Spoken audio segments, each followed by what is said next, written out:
Eugene Bay is a renowned designer and storyteller whose creative journey has taken him across the globe, but it is Bhutan that has captured his heart.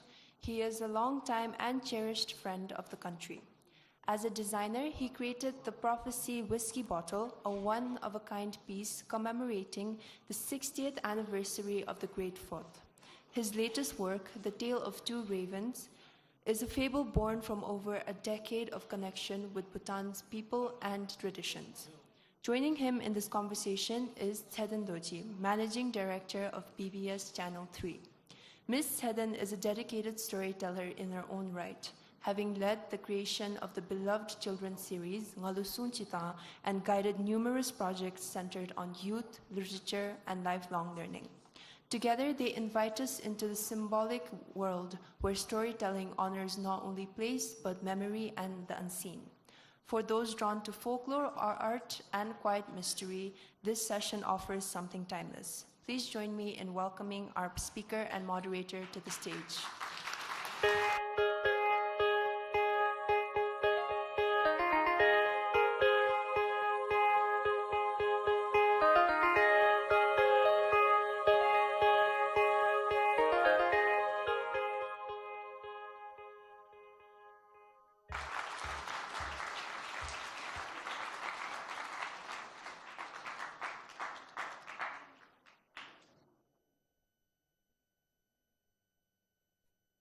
Thank you so much, Shine, for the wonderful introduction.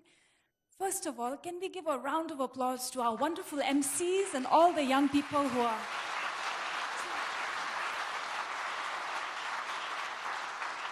And before I start, I just wanted to recognize them. This has been such a wonderful festival, powered by the youth of Bhutan.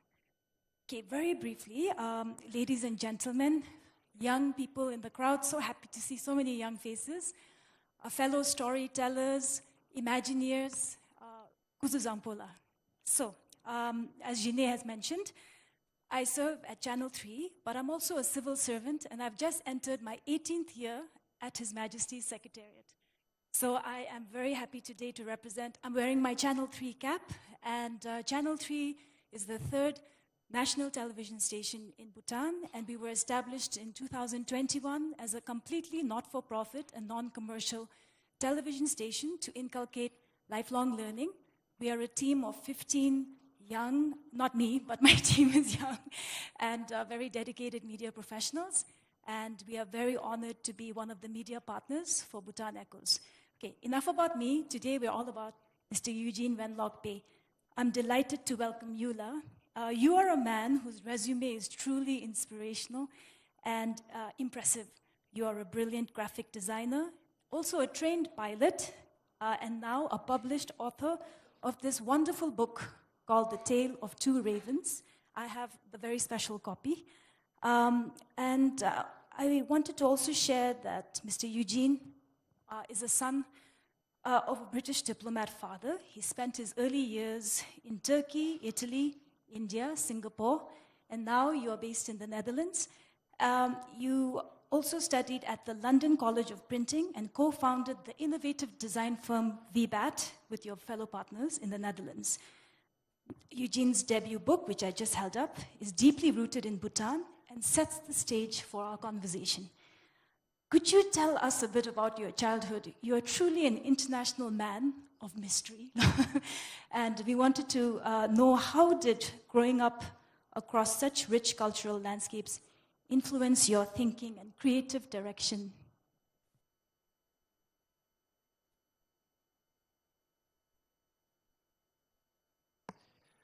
Difficult to answer that because normal is what you experience. So for you, your normal is different to my normal.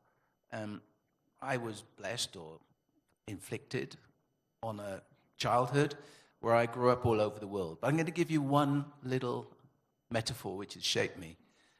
I went to a school in Singapore when I was 10, 11, 12. And we used to, at St. Andrew's School, I don't know if anybody knows that, but it's a wonderful school, I enjoyed it. In those days, there was no international schools, you had to go to the local school, but I was very happy, it was a very nice place. But there were Malaysian children, Chinese children, Europeans, Indian children, mix-up of different races and cultures and religions, all mixed up together. As children, you don't really see all that difference except the food. What you eat is always the difference between the cultures. So I remember as a kid going out with my mixed bag of friends, sitting under a big tree, having lunch. And we all had our lunch boxes, or the Indians called it a tiffin box or something. And I had a plastic Tupperware box with my sandwiches. And everyone had their different foods. And we all used to laugh at each other and say, oh my God, how are you going to eat that? That looks awful.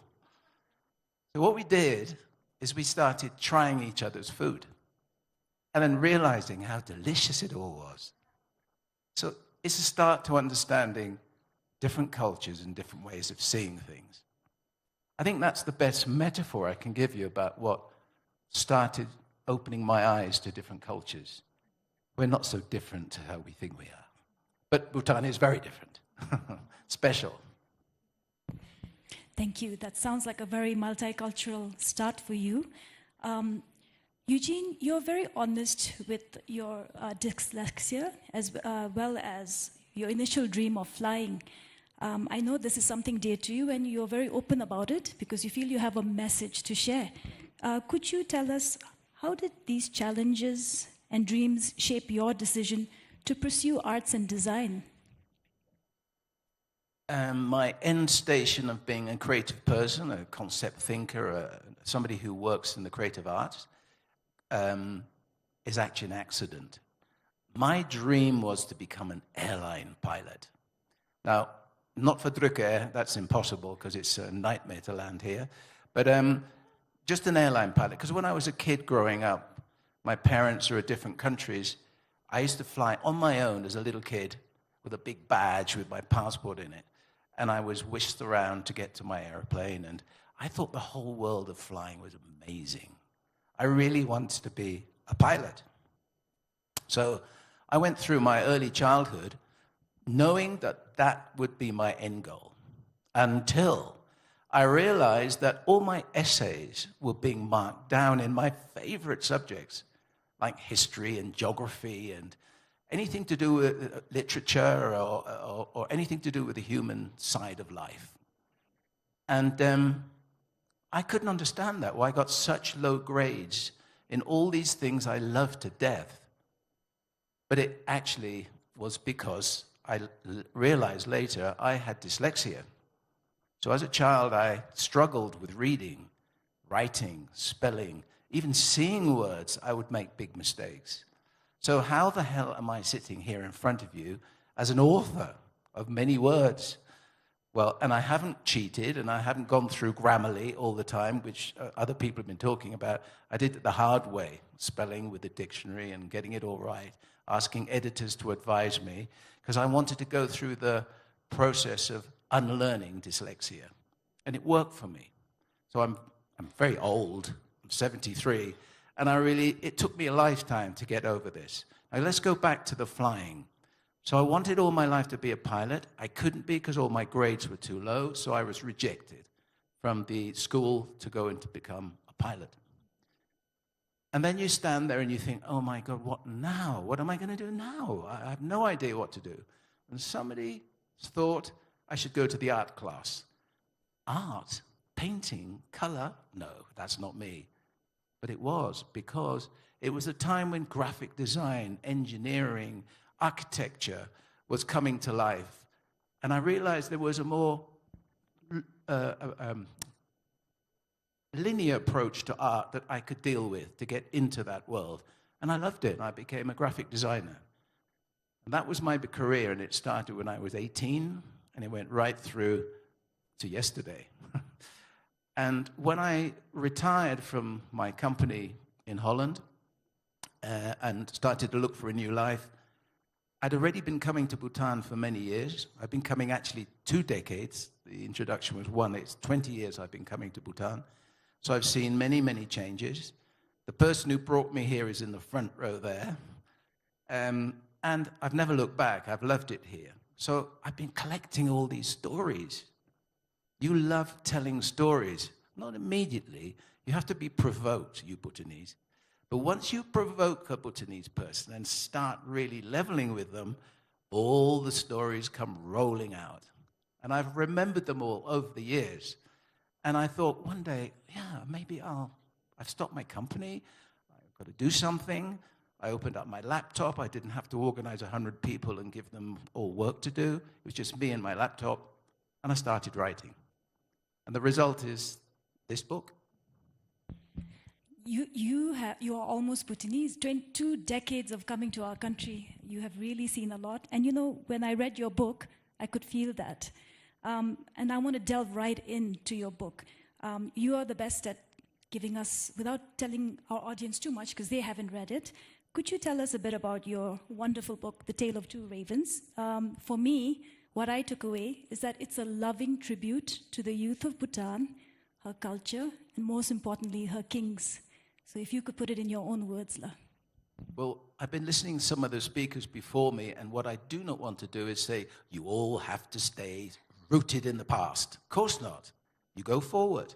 But remember what your core values are that make you unique, and you make them fit the modern world and the modern way you're dealing with your life. So my story is a little bit about those roots and the way I see it. Now, if any of you jump out of this room and land in Sweden or Germany or whichever country you could imagine, if you stay there for 20 years or go back every year for about 2 or 3 weeks, you'll start to see some traits in those cultures. And you, being an outsider, will see traits they can't see anymore because it's right up in front of their nose. Every day their reflexes are being German or Swedish or American or whatever. And you as a foreigner, outsider, which I am here, start to see things that maybe you've forgotten you were doing. That's all I can humbly offer you, is that I'm an observer of your culture and an enjoyer of your culture. His Majesty, the Great Fourth, King Jimmy Singye Wanchu, championed harmony between modernization and heritage, ecology and well-being.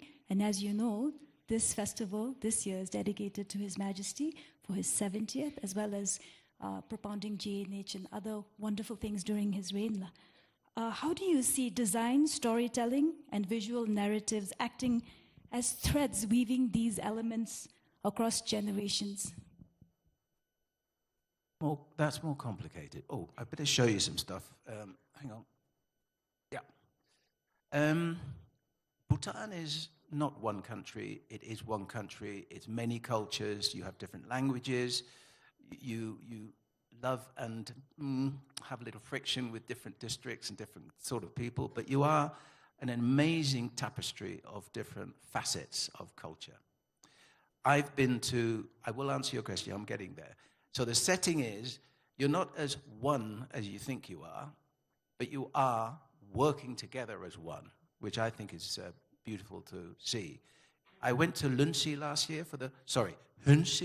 year, and I was amazed by how different that culture was to being here in the West. It's rugged, it's raw, it's honest, and the people are such fun to talk to. I was very blessed to go up to the ancestral home of the royal family. What's the name of it again? I forget. Dunka. Huh? And it's a magical place. You really feel the energy of what that family have brought to your wonderful country with their wisdom and guidance. But the landscape is magical. It's not like the rest of the West. It's absolutely stunning. So I don't know if any of you have been to Hunsi, but if you have, I hope you agree with me that it's different to here, and it's even more special. We have a lot of young Bhutanese in the audience, so this next question is, Eugene, when Bhutanese youth read your book, The Tale of Two Ravens, what seeds of thought, wonder, or value would you hope it plants in them? You all have hidden in you a great story. As you're young, you'll think, yeah, my story's nothing, and all these other people can tell a better story. I don't know, but as you grow older, you'll learn the lessons of loosening that story and giving it shape and form and voice. That journey you could call youth and middle life, because you really only get brave enough as a human being to tell your story when you're older. Me, old. But you guys at the back, you're on your start of your journey to know who you are and how you see things. How exciting is that? Don't be frightened. Go for it. I like that. Okay. This next question I have for you, I was quite thrilled when I came up with it, because this is something that I think you'd like as well. If you could read your story to someone meaningful, whether it's someone from your past or perhaps a Bhutanese figure, who would it be and why? I don't know if it's in the illustration at the back. Let me have a look. No. One of the most... when I was invited by a friend to come to Bhutan the first time, the only thought I had was, could I go and see some migu, some yeti? And he said, well, that's a bit complicated, Eugene. It's not really on our normal travel itinerary, but this is the land where these things are meant to have played out. So I thought, yeah, I really want to meet one. And in my writing, I've met one. I really have met one. And it comes to life, him. I'm not going to give away the name, but he comes to life. Sorry, it's ladies, it's a he. But there's many, many female characters in my book, so I'm balanced. He comes to life, and I really see that person, even though it's not human, and I'd love to tell him that story.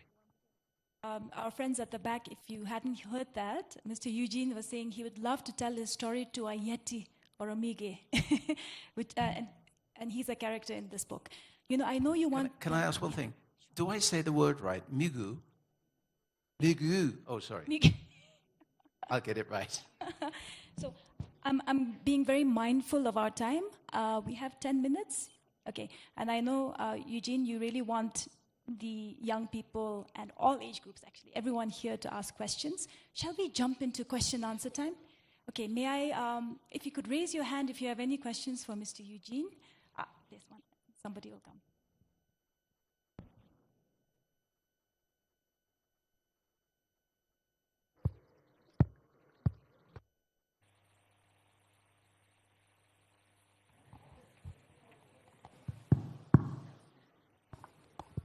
Mr. Eugene, you as a dyslexic person have overcome that challenge, as you said, through a more difficult way, through dictionaries and learning through unlearning.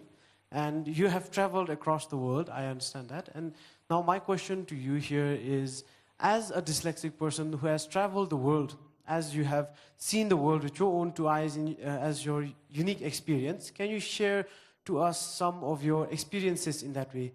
How some of the troubles you face, how you found solutions to it, and some of the morals you learned from your journeys? You know, the funny thing is traveling, you see different languages and letters, and there's different manners and everything. Your dyslexia disappears because you have to understand a new culture, a new way of communicating. So if you have the right state of mind, you see and feel energies from people. You feel, yes, they're happy with what I'm saying, or I haven't been rude, or I've eaten with the right hand, or whatever it is. You actually have to learn a different way. So dyslexia is the least of your problems. Your dyslexia comes strongest when you're amongst your own kind who judge you in the wrong way. Now, I know that many young people are lucky now because there's many help. There's a lot of help for dyslexic people. Maybe if any of you are dyslexic in a room, you think, not enough. But it's more than it was when I was young. So you were ill, you were backward, you weren't very clever when you were dyslexic when I was young. And now I don't think that's the case. I hope not. So my answer to you is, being in another culture, I'm free of all those judgments. And then you can just enjoy meeting people. Is that a sort of answer to your question? I think that's a no. Is there any other questions for Mr. Eugene? I see a few hands. Hello. I really loved how your books weaves memories and myths together. My question is, why do you think ancient myths still speaks to us today? Do you think they're telling the same story we're still too scared to name in modern life? You know, they're only parables of the values of living and how you judge yourself, other people, how you interact with the world. They're timeless. They're just packaged and given characters in specific ways. I was talking outside, maybe some of you were there, about the 4 harmonious friends. It's a timeless story. So you could tell it in a modern way. You can tell it in an ancient way. It doesn't really matter. The essence is the story, not the characters. But I've used the 4 harmonious friends, which I always loved as a story when I first came here, as the basis of my first book of the series of 3, The 4 Seekers. So I've changed the name to The 4 Seekers because I didn't want to step on anybody's toes about calling them the 4 harmonious friends. So they're based on the same idea. Different sort of characters going on a journey to help each other to achieve something.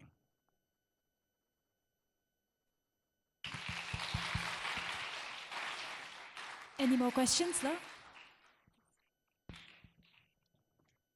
Great questions, by the way. Hello.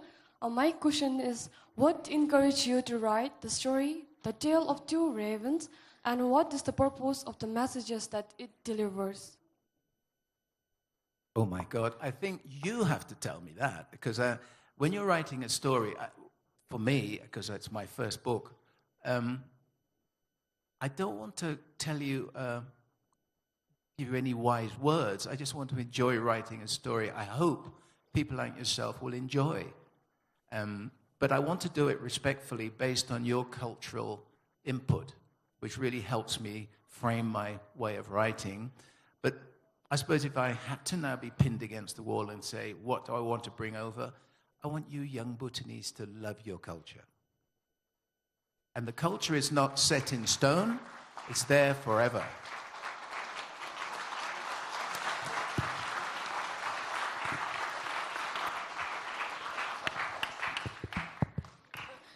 Some more questions? The young lady. Oh, lots of hands.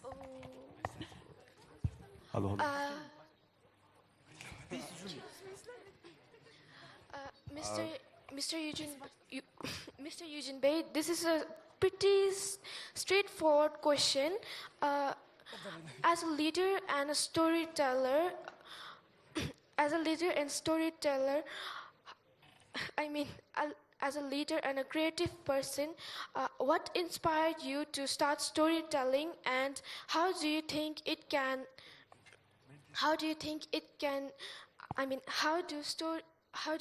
the stories that you write can change the world? Oh my God, that's a big brief. I don't want to make a joke of your question because it's really important. There's many big questions in your minds, especially the younger ones. Us older ones get less interested in the bigger questions. We're just sort of like fighting day to day to survive. But you all have got bigger questions you need answering. And sometimes the answers you hear are too simple. They're too cliche, if you understand what it's too predictable, and they're too flat. They're not told with passion or with love or with engagement with the person asking the question. And what I think a story can do is do all that if you read it properly, because you need to be patient to answer a complex question from a young person. There is no quick fix answer, because you're receiving the answer in your tempo, in what you know about the world, and you have to have time to absorb it. And maybe the framework of a story can help you look through different facets of that story to find the answers you're looking for. I really believe that you need patience and time to give answers to young people. Does that help you? Yeah.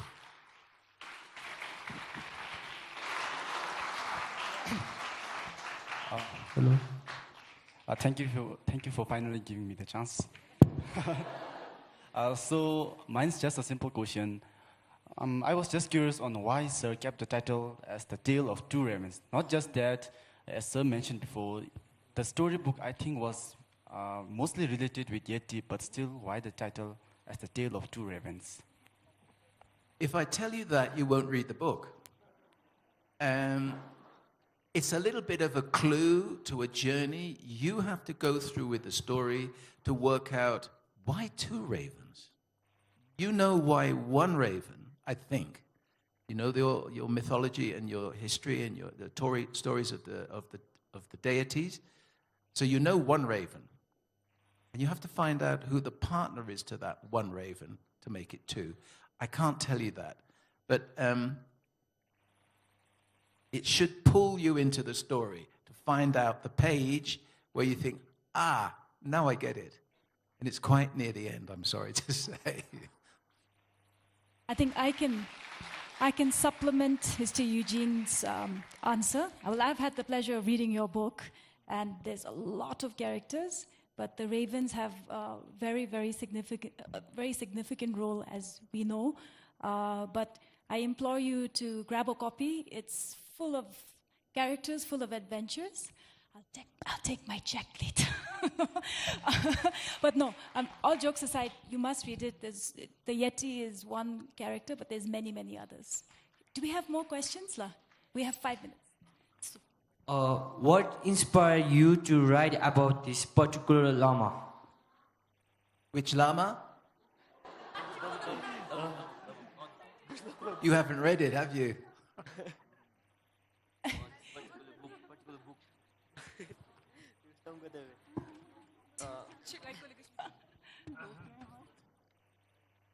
I think it's a quiz. Is that a trick question? Trip me up. Yeah, you're one of those type of guys, right? I get you.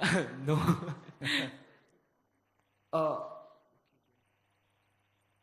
I mean to say about that Yeti, not the llama. Sorry. Oh, okay. The Yeti is not a llama. He's okay. I don't know. I mean, aren't you fascinated by if you could sit down and have a conversation with a Miguyu? Wouldn't you love to do that and work out if you could communicate what you would talk about? I'm fascinated by that idea. I'd love to do that. I'll take you with me, and you can be my translator. Maybe one last question. We have a young lady in the front that her hand shot up.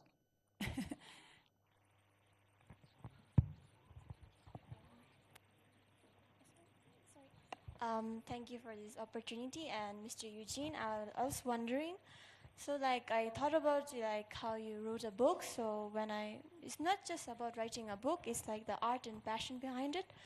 And I feel like there's many artists nowadays and writers, and AI is taking away their chances. And me as an artist, I like sometimes like lose the passion to draw. So I would like some words from you, so you could give some hope to some people who are very passionate about what they're doing, but the opportunities are not given to them in this current modern day. Thank you.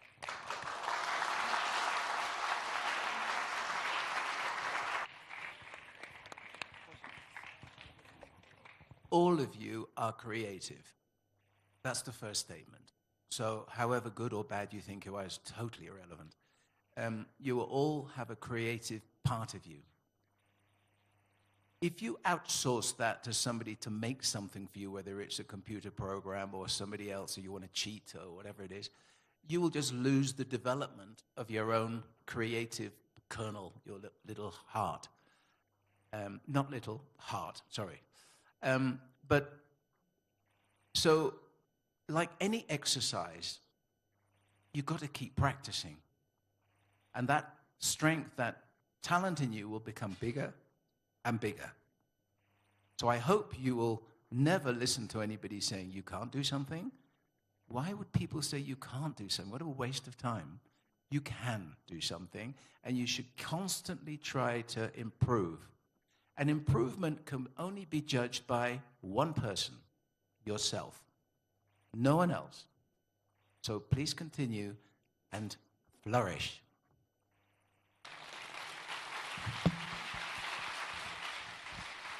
So, perhaps one last quick question. If there isn't, then I think I will wrap it up now. Okay. Oh, Mr. John. As Eugene and I have known each other for 25 years, I'm just curious. He's older than me. Wee bit. I'm just curious, the characters in your book, or when we look at the four friends, I want to keep this a very simple question. In which of these characters do you see yourself? The elephant, the monkey, the rabbit, the bird, or the migu? And why would you see yourself in that character? Oh, dear. First of all... 25 years, yeah. My four seekers are not the elephant, the monkey, the rabbit, and the... What's the bird called again? Pheasant. Whatever. My story is that they are a raven, snow leopard, a takin, and a golden langur. Now, John's question should be, which of those characters do you best identify with? None, but all. The raven is noble, wise, and sort of leadership qualities, etc. I think I have a little bit of that, but not a lot. The takin is loyal, stubborn, stoic, keeps fighting against all the odds. I have a bit of that. The snow leopard is sly, slinky, strategic. He knows exactly where to go and where not. I have a bit of that. And the golden langur is fun, is crazy, is disrespectful sometimes to other people's value. And I definitely have a bit of that. So, all four, John.